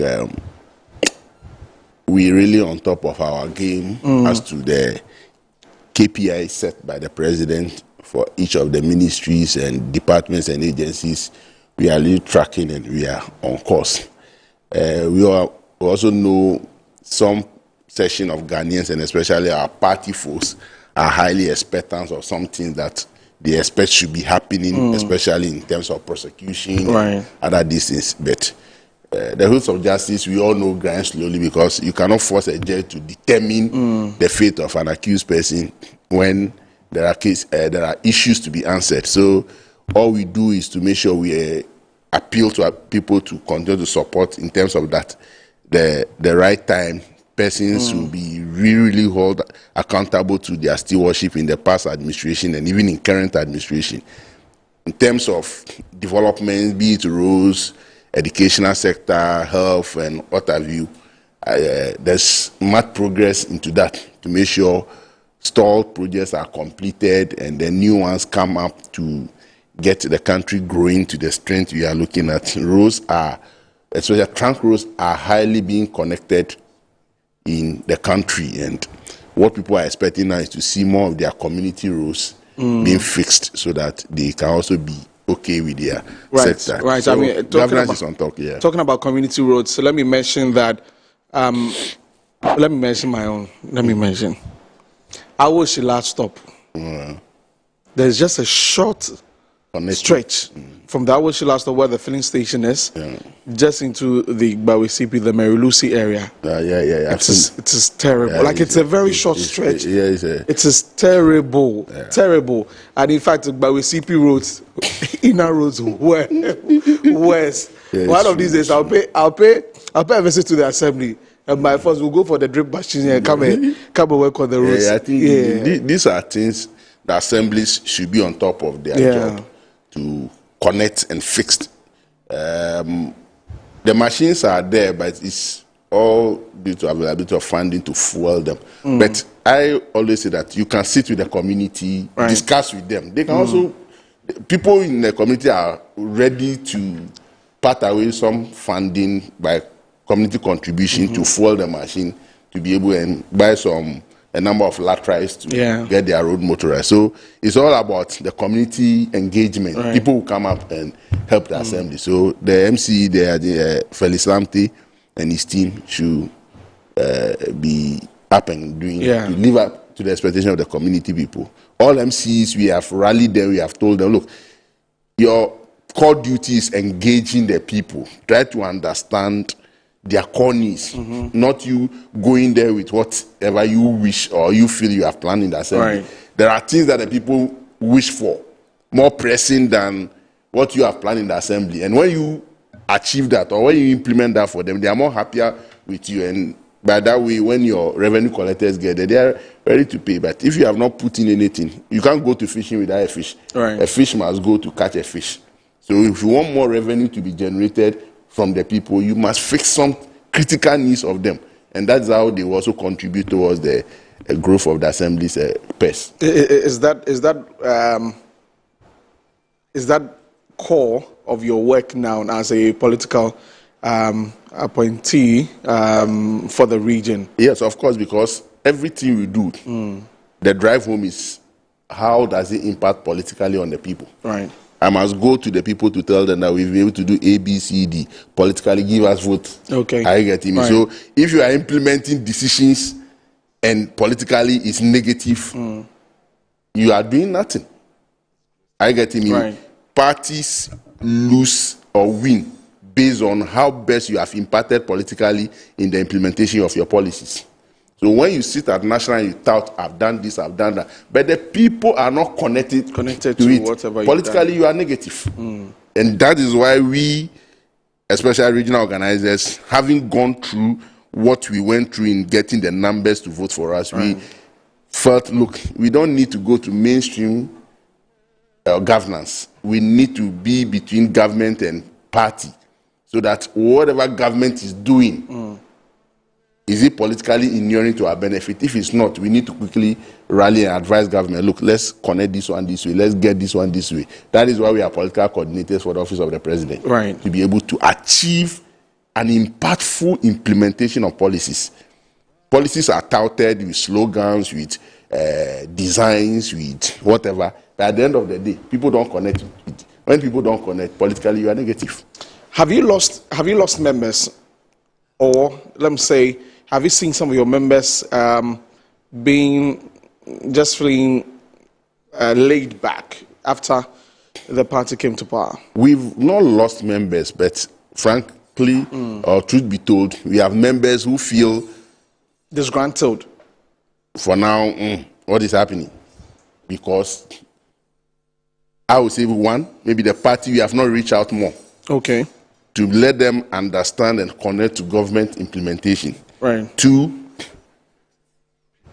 connectivity between some people with persons in government have also not been what people are getting. Therefore, they have their own understanding. People feel they've been left out. They've been left out. Nobody is picking their call. They get to maybe ministries, departments, assemblies, and nobody's attending to them. But sometimes it's the way you also get there, the way you also approach it. Have you been accused of that? Oh, yes. Everybody's... is it now the call and he's not picking up? Everybody's been accused of it. As I'm here, calls are coming. But when I leave here, I'll try and reply as many as I can. I get him. The person is seeing me sitting here, but he's calling me. I don't know whether he's expecting me. You can't be 100%, but you should, as a politician or a political activist, you should always be above the 50% threshold. Okay. To let people connect to you. I get it. There are some they are, you know, because they don't even know anybody, but they have appointment. They feel they are not accountable to anybody. So some people are culpable of what they've been accused of. Yeah, for that one, we are all guilty. Everybody is guilty. Some people will even accuse president not picking their. How do you expect president to be picking your call? And when it was opposition, he was picking. Yes, but now there are people to attend to the issues of the president. So connect to them. Okay. But people will not understand that. In opposition, there it was available. All we do is to appeal to everybody. Look, instead of going to talk to the president, there is a minister, there is an MC, there is an appointee somewhere. Come, whatever your issues are. There are people who travel from northeast, everywhere to Accra, struggling to go and meet president without the proper arrangement. So they land in Accra. They speak to somebody who is not even working within the presidency. They give them false assurance. So by that, I had appointment. I didn't get to the president. The person who even spoke to you, or you even connected to him, claiming he's a staffer, he's connected to the president because you've seen the person hanging a picture with him himself and the president in some small office. So he's claiming. There are scammers like that who use that to scam people and take their money. So it's all about the education we as a political activists and appointees to do. And let people know that follow the right channel. Okay. And your message will get to the right quarters and it will be addressed. Did you feel that there was a shake in your base a few months ago when there was a lot of agitation on social media from your supporters? Every political party in power implementing decisions, there will definitely be shake in your base because the implementation itself has challenge where people feel, especially where unauthorized structures are being taking off when you really know you had vote there. So all I tell people, we all campaign for reset too. So the reset means we can't continue this way. There's a paradigm shift. Okay. But the approaches will get people. So in those implementations, there will be a shake-up. Secondly, people expect, hey, I need to get this. I need to get this. If they don't get, they will definitely create some. But we are weighing all these agitations and tensions to see it. It has merits and demerits. Yeah. And we believe by the time we finish our reorganization and set the grassroots strong, we will be able to navigate those curves and get our base strengthened. And that's where the question about the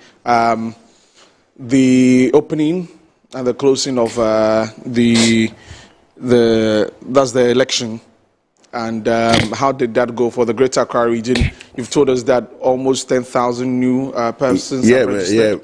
But the data we had, the last branch registrations we did across the 34 constituencies and the 7,799 branches, which is the polling stations. Right. Some 10,000 plus people have entered their data to be part of the party in this current situation we find ourselves. We've processed that data. Some will go through, some also not go through, because we are finding out that some are double because they've relocated their their residents, they have re-registered again. They have all that data to show.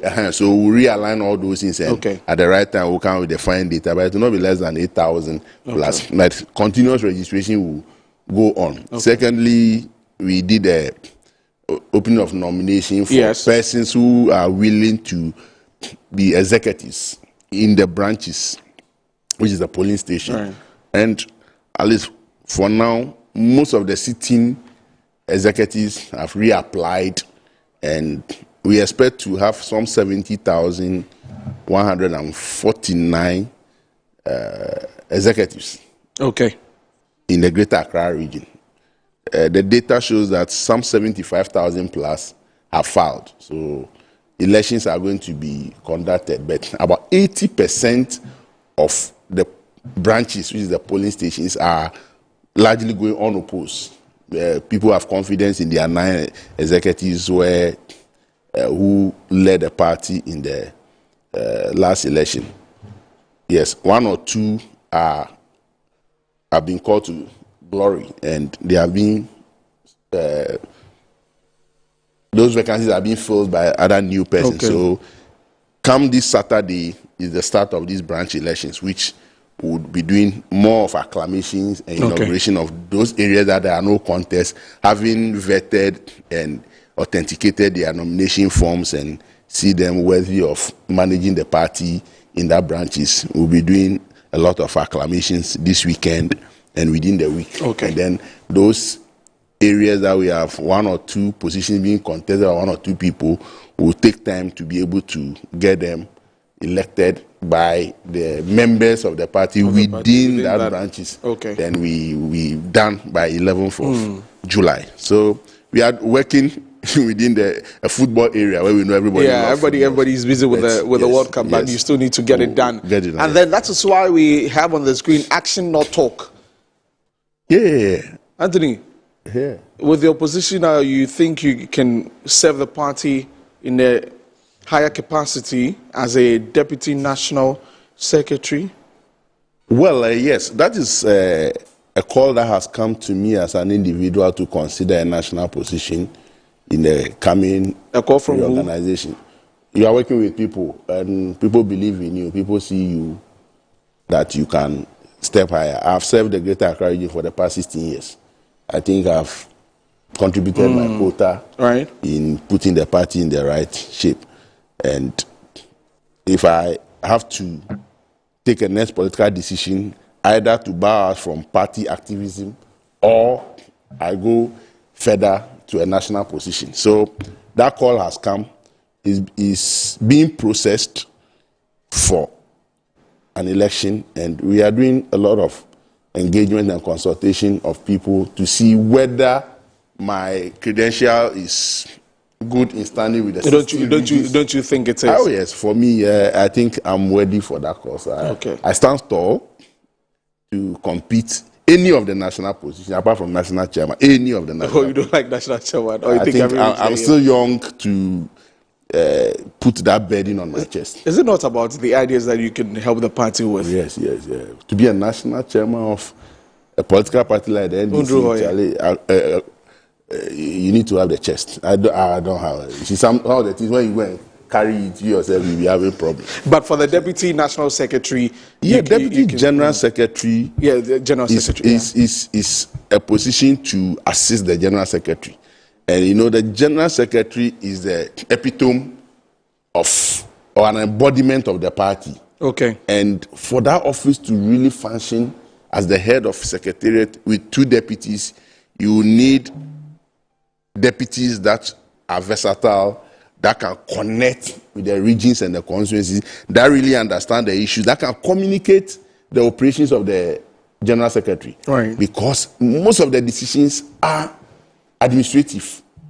And when you issue circular administrative programs, and you are not able to connect it operationally, it becomes a challenge to the constituencies. And for having to operate as an organizer, knowing how organization relating to directions from general secretaries have been sometimes difficult in many parts of the regions and the constituencies, depending on the dynamics and the geography. Right. I believe being there to help the general secretary in terms of fashioning programs and policies towards the constituencies and the regions, I can really play a very key can do role. that. So when I'm looking at the names who are currently there. Mustafa Gbande. My brother Mustafa Gbande and Barbara are currently the general secretary, but the position will become vacant for everybody. Okay. It is not it's not a traditional stool. So when elections are declared, it becomes vacant for anybody. So we all weigh our energies and you can beat any of them if they still want to. I'm not competing anybody. I'm competing a position. Right. I'm not competing anybody. If Mustafa stands. I'm not competing a personality. Okay. I'm competing for a position. No, of course you are, but at the end of the day, people come. In every election, there are people before the positions are declared. Okay. The fact that there are people, they don't say because people are dead, it should not be declared. So when it's declared vacant, that national elections are declared for filing, everybody is to float. So for you say action, not talk. Yes, because I see 2028 as a very tricky election. Yeah. Tricky. Very tricky because the NDC will go with a new flag bearer. Right. The MPP have a flag bearer that is discredited, but if you don't... What do you mean by discredited? They voted, and they've chosen a flag bearer who's been in government before, who has the experience, and you are now bringing a new person. You think that that prime minister of the MPP is something to write good about? He has the experience that you are, in fact, for your position that you want to go as deputy general secretary. You're talking about experience, being there for 16 years. This is a man who's also been in power before and is voted to lead the man was again. With your statement that that man was in power before, and he's now talking as if he has never held power before. Oh, the last time I saw him meeting Christian Council, talking about power was not given to faith-based organization to run their schools. You left power just yesterday. He said that he wasn't exactly in charge of a lot of things. So he cannot I'm just telling you that he cannot be exactly in charge of anything. You are saying it is tricky because you are coming with a new candidate. Yes. So marketing, branding, advertising, and messaging are going to be on a different level. Who fits that portfolio? For nobody have shown interest yet. No, but you know we've seen a number of things. After the NDC, we are made of a lot of gentlemen and ladies. All of them are qualified. How do I do so? All of them are qualified. Professor? All of them are qualified. Professor Joshua Alabi? All of them are qualified. All of them? Everybody who may have any one of them can be to Dr. Bawumia? Oh, why not? Okay. As for the man you are calling, for him, we are not considering him in the 2020 election. But our major concern is how you get your people continuous standing for you. You see, when you are in power, you are depreciating. Okay. Anthony, we have to go. We have to go. So just a final one on your. So my final one is Greater Accra is set for commencement of branch elections. All I ask is everybody, stakeholders, former appointees, former executives, everybody rally wherever you are, come on board. This is not just an election for only the people who are holding positions today. Everybody matters because at the end of the day, we will all go to the same market again. Secondly, I appeal to every party member to continue to have that faith and support in the current administration. And at the end of the day, when we finish this branch election, constituency, region, and national, we'll come set the parameters for who becomes the leader and the flag bearer of the party into the 2028 election. Any of the gentlemen that we are hearing their names, should they foul, at the end of the day, the party is going to take a solid decision on any, and we will go into 2028 with the achievement of this current administration, which will be the base and the credibility of that candidate, with the full support and the strength of every executive and Ghanaians to appeal, Anthony, to make sure we get him or her elected for another term to serve the best interest of the people of this country. Anthony, thank you very much for coming. I wish you the very best. I wish you too well. Right, so Anthony Nugbenu is the Greater Accra regional organizer for the NDC. We're going to talk about the No Borders Cocktail and Dialogue. There's something amazing coming up, talking about Africa's movement and all that. There's a documentary, quick one we're showing you. When we come back, we talk about it. Stay with us. President Shehu Shagari of Nigeria has ordered for the deportation of undocumented migrants. Most of the people to be affected are West Africans, our brothers and sisters, especially from Ghana. Have you so soon forgotten about 1969? When they got rid of us like rats from their country.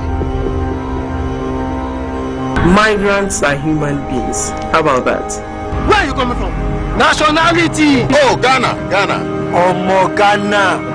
Come down. My brother. Who are your brothers? The idea that national boundaries should be borders have to be done away with. Instead, we have to think of them as bridges.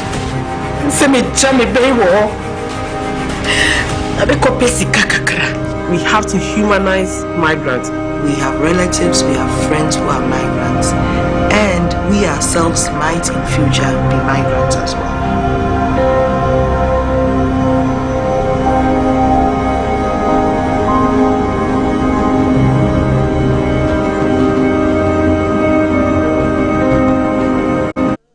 Right, welcome back, and we're going to have this conversation on Ghana, and we showed you that documentary, and the producer director is here with us. Kwame Boadi is here with us. He's the MD for AI Media Limited. He's a development communications specialist. We talked to him about this, why this is very, very important to talk about. Welcome to the program. Ghana, talk to us about it. Okay, so it's a bigger story. I know we don't have much time. Right. But it's all about immigration. You know, it's a very topical issue now. Yes. So Ghana specifically captured or chronicled the tumultuous expulsions of Ghanaians. Okay. I see you are a Gen Z, but you know about it. That in 1983, about 2 million West Africans were forcefully expelled from Nigeria. Right. And there were 1 million Ghanaians. By that time, the population of Ghana was 10 million. So 1 million came to add to 10. It's about 10% of the population. That was very tumultuous time. Yeah. And, but you know, we and the Nigerians are like cousins, right? Definitely. Okay, so we did that documentary about 3 years ago, because it was 2023, was the 40th anniversary of it, to tell the story, the history, not to open the wounds, okay, but to tell people that these things happen. Even siblings fight, even cousins fight. Yeah. And again, don't forget, before 83, in 1969, Ghanaians expelled West Africans as well, the majority of whom were Nigerians. I'm sure you've heard of the Alliance Compliance Order and so on. So as if there's a tit for tat. So we put Ghana together to refresh our minds to the fact that migration is exploited by politicians from everywhere, globally. The migrants are used as scapegoats. Okay. So now to present. So Ghana has screened in places in Nigeria and so on, and they love it, okay, because it's so balanced. And then at the beginning of the year, we started thinking that there should be a counter-narrative. Ghana captured the past. So what is the present? You know, the African Union is pushing for African Continental Free Trade and all that. How can we express that? So we said we'll do a sequel to Ghana called No Borders. Okay. Imagine if there were no borders. You know, before 1886, there were no borders. Before the conference, they met in Berlin and they just cut us together. So we're all together, flowing freely. Imagine if there were no borders. We started thinking about this as far back as January this year. And then lo and behold, the situation began. In South Africa began. So that made it even more pertinent. So earlier we've been saying xenophobia. Now they say Afrophobia. Yes. Right? So we are bringing Omogana back to places to have conversations on migration. Okay. And then to segue, to use that to say, look, now we are, what if there were no borders? That what brings us together is more than what divides us. Right. Not only Africans, even globally. You know, if they do the genome, if they split the genotypes of humans, about 99% we are the same. Okay? Apart from a certain melanin and so on, that makes some people black and white and so on. But otherwise, everything is the same. Okay. So that's why you put this together. So it's a sequel. No Borders, a sequel from Omogana, Man for Chop, that has been screened in several other places, as you mentioned, in Nigeria. And so, as we showed earlier, this is something that we all need to talk about. I mean, it's a very important thing. There's a lot of agenda on social media about Africa without borders and all of that. So this is a good one. When is this screening? Okay, no, so it's in development. That's the interesting thing. You know, we creatives, when we're developing something, we tend to hide in the corner. Right. And then when it's finished, we bring it up. But this is a unique situation because it's happening live. Right. The matters are happening. Like I said, it's in January that we started saying we should do no borders. But now it has become more poignant. It's happening now. So we say, let's jumpstart it. Instead of waiting to finish the production, let's start conversations. Fortunately, we have the Omogana that was done previously. Let's begin the conversation. So what we're doing is that we're looking for a coalition of Pan-Africanists, people who believe in Africa, people who know that if we are together, if there's free mobility, if there's free trade and so on, it's going to be beneficial to all of us. All of us, exactly. So we're beginning the conversations before we start even, because we're in development. Okay. So we're having an event tomorrow. Okay. That's an invite only. Right. But these will be expanded. Okay. So tomorrow's event, we've invited diplomats from African countries and so on. We know the politicians are doing their bit. Minister of Foreign Affairs is doing its bit. Ghana has owned it. We brought our people down and all that. But now we must do a counter narrative that brings us together. Okay. Like I said, even siblings fight. Okay. So nations will have diverse ideas. True. But ultimately, if it is beneficial for us to work together, to be able to move freely, which the statistics show. Right? Migration is good for the host country and for the country of origin and for the receiving country. It has been established. There's no choice about it. So they say knowledge is power. So we want to use the no borders to demystify that thing. True. To show that indeed migration is beneficial to all.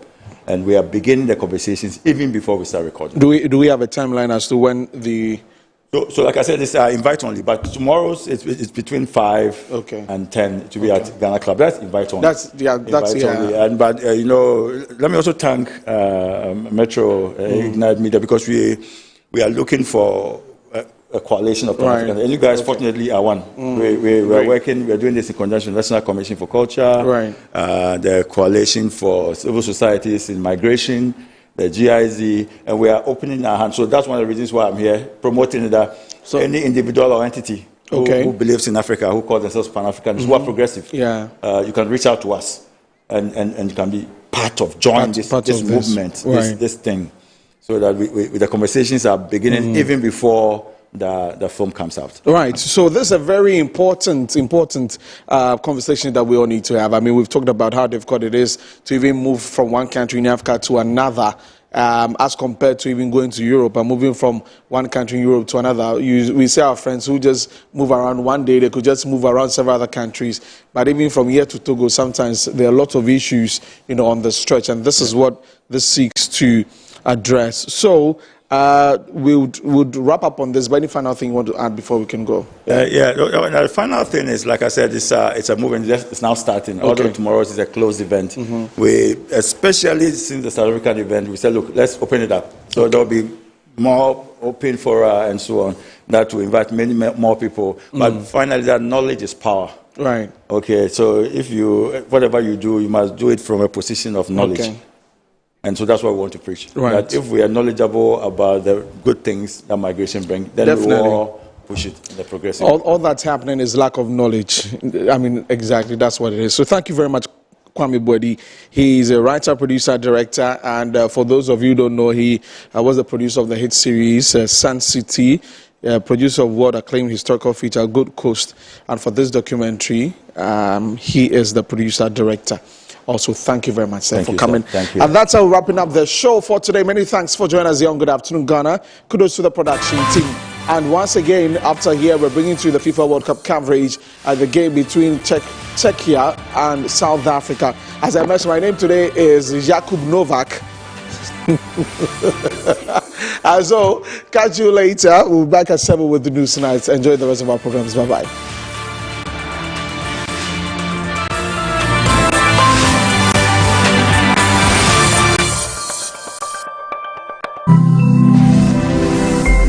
Metro TV, insightful and inspiring moments. Metro TV, insightful and inspiring moments. The world's